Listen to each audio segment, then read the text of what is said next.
আচ্ছা ঠিক আছে, তোমরা প্রায় সকলে জয়েন্ট হয়ে গেছো। তো আমরা কিন্তু আলোচনা করছিলাম যে জৈব যৌগের শ্রেণী বিভাগ। এই জৈব যৌগের শ্রেণী বিভাগ এখন সাধারণত রসায়নের যে শাখায় হাইড্রোকার্বন এবং হাইড্রোকার্বনের জাতক সমূহ, প্রস্তুতি, ধর্ম, গঠন, শনাক্তকরণ, এগুলো ব্যবহার, এগুলো সম্পর্কে আলোচনা করা হয়, তাকে বলা হয় মূলত জৈব রসায়ন, যেটা আমরা আগেও জেনেছি। তো এখন কার্বন কাঠামোর উপর ভিত্তি করে এই জৈব যৌগকে প্রধানত দুটি শ্রেণীতে ভাগ করা হয়। যেমন একটা হচ্ছে মুক্ত শিকল জৈব যৌগ, আর একটা হচ্ছে বদ্ধ শিকল জৈব যৌগ। কেমন? একটা হচ্ছে মুক্ত শিকল জৈব যৌগ, আর একটা হচ্ছে বদ্ধ শিকল জৈব যৌগ। তো মুক্ত শিকল জৈব যৌগটা কি? মুক্ত শিকল জৈব যৌগটা হচ্ছে যে এই সকল জৈব যৌগের অণুতে কার্বন পরমাণু সমূহ পরস্পর যুক্ত হয়ে বলয় গঠন করে না। এই সকল যৌগের অণুতে কার্বন পরমাণুগুলো পরস্পর যুক্ত হয় কিন্তু বলয় গঠন করে না, এবং একটা উন্মুক্ত শিকল গঠন করে। এ ধরনের জৈব যৌগকে বলা হয় অ্যালিফেটিক যৌগ। ঠিক আছে, এ ধরনের যৌগকে বলা হয় অ্যালিফেটিক জৈব যৌগ। তো মূলত এই ধরনের যৌগগুলোকে বলা হচ্ছে অ্যালিফেটিক। কোনগুলো অ্যালিফেটিক? আমি এক্সাম্পল দিচ্ছি।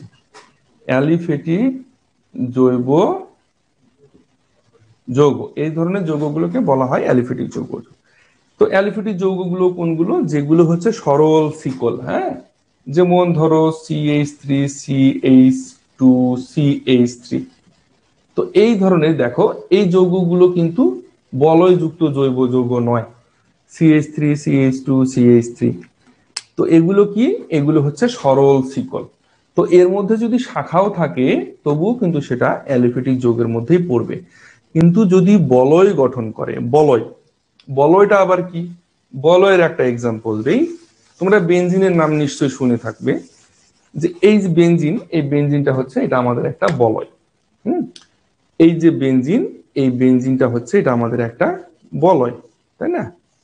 এই যে বেনজিন, দেখো, এই বেনজিনটাকে যদি আমি আরেকটু সূক্ষ্মভাবে তোমাদের আঁকাতে চাই, তাহলে এভাবে আঁকাতে হয়। আচ্ছা, তাহলে এর সঙ্গে হাইড্রোজেন থাকবে 1, 2, 3, প্রত্যেকটার সঙ্গে হাইড্রোজেন থাকবে। না বুঝলে কিন্তু আমাকে তাৎক্ষণিকভাবে জিজ্ঞেস করতে হবে যে স্যার এই জায়গাটা বুঝতে পারলাম না। দেখো, এইটা হচ্ছে বেনজিন, এইটাও কিন্তু বেনজিন, তাহলে দুটোই কিন্তু আমাদের বেনজিন। এগুলো হচ্ছে বদ্ধ শিকল যৌগ জৈব, কারণ এগুলোর প্রত্যেকটা কার্বন কার্বনের সাথে, কার্বনের এক প্রান্ত আর এক কার্বনের এক প্রান্ত সাথে বদ্ধ অবস্থায় যুক্ত আছে। এই জন্য এগুলো হচ্ছে আমাদের বদ্ধ শিকল জৈব যৌগ। তো এগুলোকে কিন্তু অ্যালিফেটিক বলা যাবে না, এই যৌগগুলোকে কিন্তু অ্যালিফেটিক বলা যাবে না। তাহলে অ্যালিফেটিক কোনগুলো? অ্যালিফেটিক হচ্ছে আমাদের সরল শিকল জৈব যৌগ, যেগুলো, সেগুলো কিন্তু হচ্ছে আমাদের অ্যালিফেটিক যৌগ। কেমন? মনে থাকবে? আচ্ছা, কারো কোনো জায়গায় কোশ্চেন থাকলে তোমরা শর্ট করে মেসেজে চ্যাট করে দিতে পারো। আর তোমাদের জন্য কোশ্চেন করার তো সময় আমি অবশ্যই দেব, সুযোগ দেব, সেটা নিয়ে টেনশন করার কারো কোনো কারণ নেই। আচ্ছা, তাহলে আমরা অ্যালিফেটিক যৌগের ক্ষেত্রে জানতে পারলাম যে অ্যালিফেটিক যৌগটা কি হয়, আমাদের সরল শিকল হয়। আচ্ছা ঠিক আছে, আমরা বদ্ধ শিকলে এখন আর যাচ্ছি না, এক্সাম্পল একটা দেখে নিলাম পার্থক্যটা বোঝার জন্য। এরপরে অ্যালিফেটিক যৌগের মধ্যে এই অ্যালিফেটিক যৌগগুলোকে দুই ভাগে ভাগ করা হয়। অ্যালিফেটিক যৌগগুলোকে দুই ভাগে ভাগ করা হয়। সেই দুই ভাগ আবার কি কি? অ্যালিফেটিক যৌগগুলোকে যে দুই ভাগে ভাগ করা হয়, সেই দুই ভাগ কি কি? সেই দুই ভাগ হচ্ছে সম্পৃক্ত, সম্পৃক্ত জৈব যৌগ, এটা হচ্ছে 1 নম্বর। আর 2 নম্বর হচ্ছে আমাদের অসম্পৃক্ত জৈব যৌগ। মনে থাকবে? আচ্ছা, তাহলে এই সম্পৃক্ত জৈব যৌগটা কি? সম্পৃক্ত জৈব যৌগটা হচ্ছে সেই সকল জৈব যৌগ, জৈব যৌগের যে কোনো কার্বন পরমাণু 4টি যোজ্যতার প্রত্যেকটি এক একটি যৌগ, এক একটি মৌল, মূলকের সাথে সম্পৃক্ত হয়ে উৎপন্ন যৌগগুলো কি হয়? স্থায়ী হয়। আচ্ছা, একেবারে আমি যদি একটু সংক্ষিপ্ত ভাষায় বলতে চাই, বা সংক্ষিপ্ত ভাবে যদি বলতে চাই, যে সম্পৃক্ত যৌগগুলো হচ্ছে এক বন্ধনীর যৌগ, এক বন্ধনীর যৌগ। সম্পৃক্ত যৌগগুলো হচ্ছে এক বন্ধনীর যৌগ। এই সিঙ্গেল বন্ডের যৌগগুলোকে বলা হবে সম্পৃক্ত জৈব যৌগ। এটা আমি কিন্তু আমার মতো করে সিম্পল ভাবে বললাম, বইতে সুন্দর করে বইয়ের ভাষায় উল্লেখ করা আছে। আর আচ্ছা, সম্পৃক্ত যৌগে তাহলে একটা এক্সাম্পল আমরা দেখি। এটা হচ্ছে CH3CH2CH3, এইটার নাম হচ্ছে মিথেন ইথেন প্রোপেন। এইটার নাম হচ্ছে প্রোপেন। তাহলে এই যৌগটা আমাদের সম্পৃক্ত যৌগ কেন? কারণ এই যৌগটার মধ্যে কার্বন এবং কার্বনের মধ্যে যে বন্ধনীটা রয়েছে সেই বন্ধনীটা হচ্ছে এক বন্ধনী। ওকে, আচ্ছা, এখন আমরা অসম্পৃক্ত যৌগ নিয়ে আলোচনা করি। তো অসম্পৃক্ত যৌগ কিন্তু কি? অসম্পৃক্ত যৌগ হচ্ছে সহজভাবে বলতে গেলে যে সকল জৈব যৌগের মধ্যে কার্বন কার্বন পরমাণুর মধ্যে দ্বিবন্ধন এবং ত্রিবন্ধন থাকবে। দ্বিবন্ধন এবং ত্রিবন্ধন থাকবে। দ্বিবন্ধন এবং কি থাকবে? ত্রিবন্ধন থাকবে। সেই সকল যৌগকে আমরা বলবো অসম্পৃক্ত যৌগ।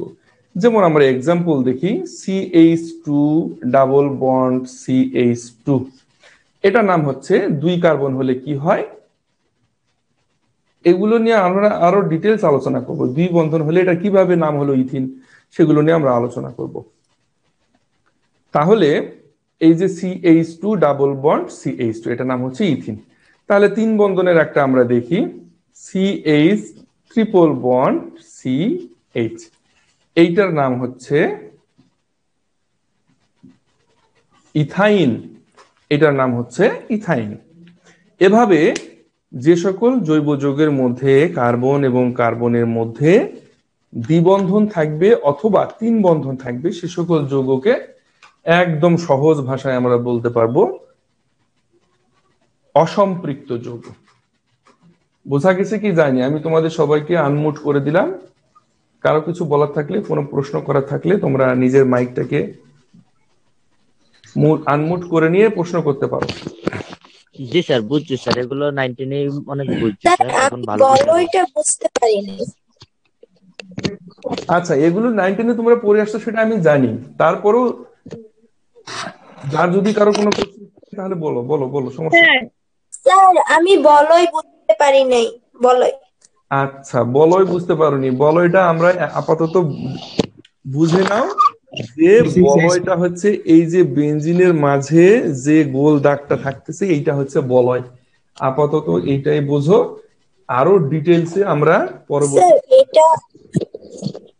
স্যার এটা ইলেকট্রনের ঘূর্ণন না? ইলেকট্রনের ঘূর্ণন তো বটেই, কিন্তু এখন আমরা ইলেকট্রনকে ঘুরাবো না। এখন আমরা লেখেন এইটা যখন আমাদের সময় আসবে তখন আমরা ইলেকট্রনকে ঘুরাবো।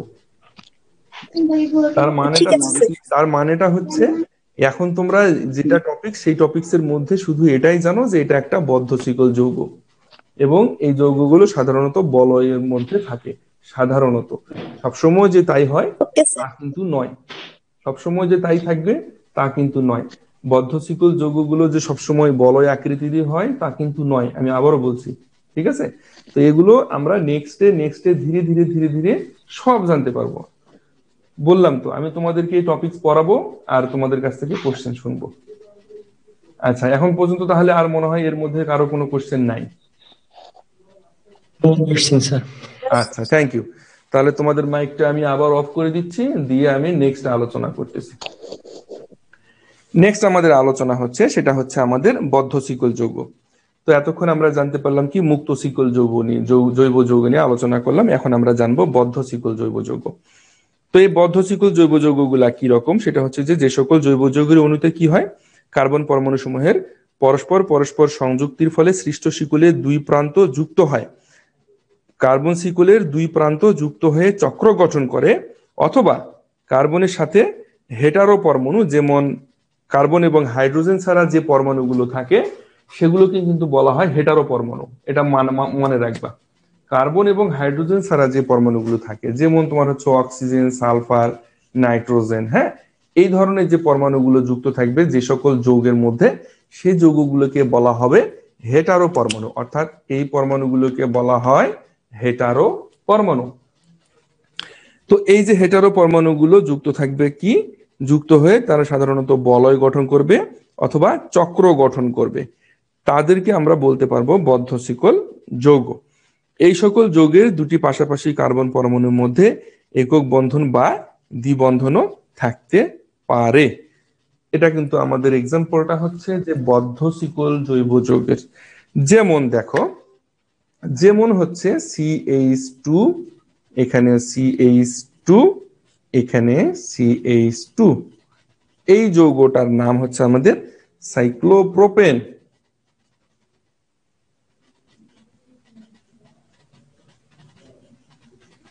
এই যৌগটার নাম হচ্ছে আমাদের সাইক্লোপ্রোপেন। এই যৌগটা কি আমাদের বদ্ধ শিকল জৈব যৌগ, তাই না? কেন বদ্ধ শিকল জৈব যৌগ হচ্ছে, দেখো এটার প্রত্যেকটা কার্বনের সাথে প্রত্যেকটা কার্বনের একটা আবদ্ধ ভাব আছে, অর্থাৎ একটা বদ্ধ ভাব আছে, যার কারণে এইটা হবে আমাদের বদ্ধ শিকল জৈব যৌগ। আরো এক্সাম্পল দিচ্ছি আমি।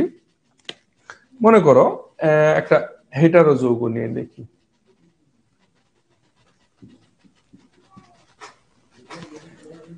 উপরে অক্সিজেন অর্থাৎ হেটারো পরমাণু এবং নিচে রয়েছে আমাদের CH2, এটার নাম হচ্ছে আমাদের ইথিলিন অক্সাইড।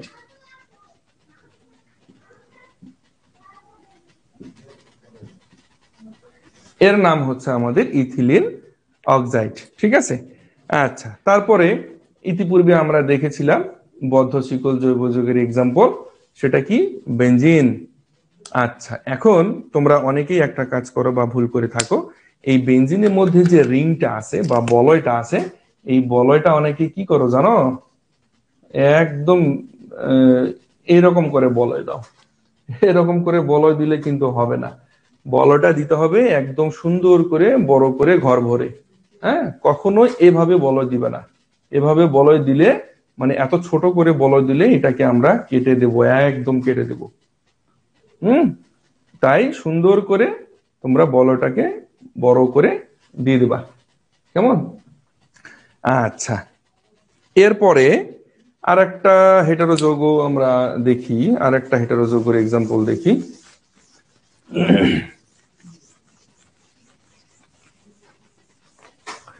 আচ্ছা, আর একটা হেটারো যৌগের এক্সাম্পল আমরা দেখি, সেটা হচ্ছে তোমার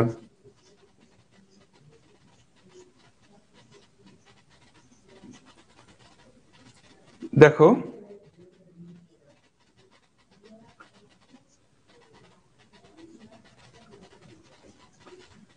1 2 3 4,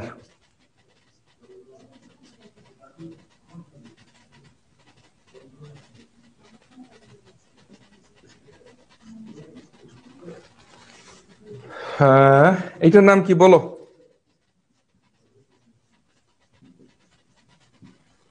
এইটার নাম হচ্ছে পিরিডিন।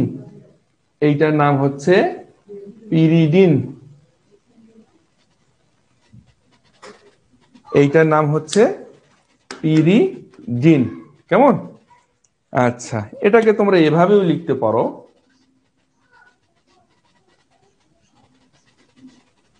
এভাবেও লিখতে পারো, কেমন?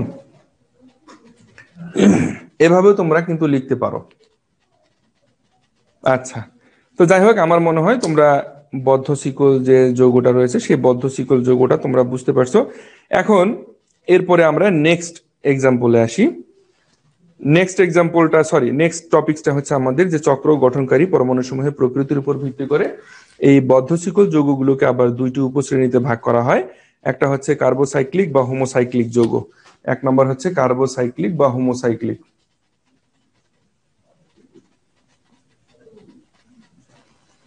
কার্বোসাইক্লিক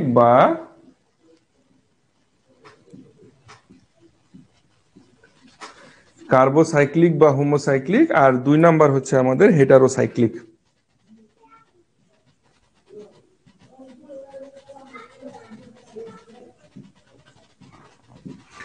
কার্বোসাইক্লিক বা হোমোসাইক্লিক যৌগ, আর একটা হচ্ছে আমাদের হেটারোসাইক্লিক যৌগ। তো কার্বোসাইক্লিক যৌগটা কি বা হোমোসাইক্লিক যৌগটা কি? সাধারণত যে সকল চক্রাকার যৌগের অণুর মূল কাঠামো কেবল কার্বন পরমাণু দ্বারা গঠিত, মূল কাঠামোটা শুধুমাত্র কার্বন পরমাণু দ্বারা গঠিত, তাদেরকে কার্বোসাইক্লিক বা হোমোসাইক্লিক যৌগ বলা হচ্ছে। ভালো করে লক্ষ্য করে দেখো, কার্বোসাইক্লিক যৌগটা হচ্ছে সেই সকল যৌগ যে সকল যৌগের মূল কাঠামোটা শুধুমাত্র কার্বন পরমাণু দ্বারা গঠিত। এক্সাম্পল দেখি, এক্সাম্পল দেখলে নিশ্চয়ই তোমরা ক্লিয়ার হয়ে যাবা। যেমন এই যৌগটা কিন্তু কার্বোসাইক্লিক যৌগ নয়, কার্বোসাইক্লিক যৌগ নয়। কারণ কি? কারণ হচ্ছে এখানে নাইট্রোজেন রয়েছে, বাকিগুলোতে কার্বন সংযুক্ত রয়েছে কিন্তু এখানে নাইট্রোজেন রয়েছে। তাহলে কোনটা হবে আমাদের কার্বোসাইক্লিক? বেনজিনটা, প্লেন বেনজিনটা হবে আমাদের কার্বোসাইক্লিক, কারণ এই প্রত্যেকটা কার্বনের সাথে সংযুক্ত রয়েছে। তারপরে ধরো আরো একটা এক্সাম্পল আমরা দিতে পারি, সেটা হচ্ছে এই যে এটার উপরে হচ্ছে আমাদের কি CH3 দিলে এটার নাম হয়ে যায় টলুইন। হ্যাঁ, এটার নাম হয় টলুইন। এটা হবে আমাদের কার্বোসাইক্লিক যৌগ। কারণ কি?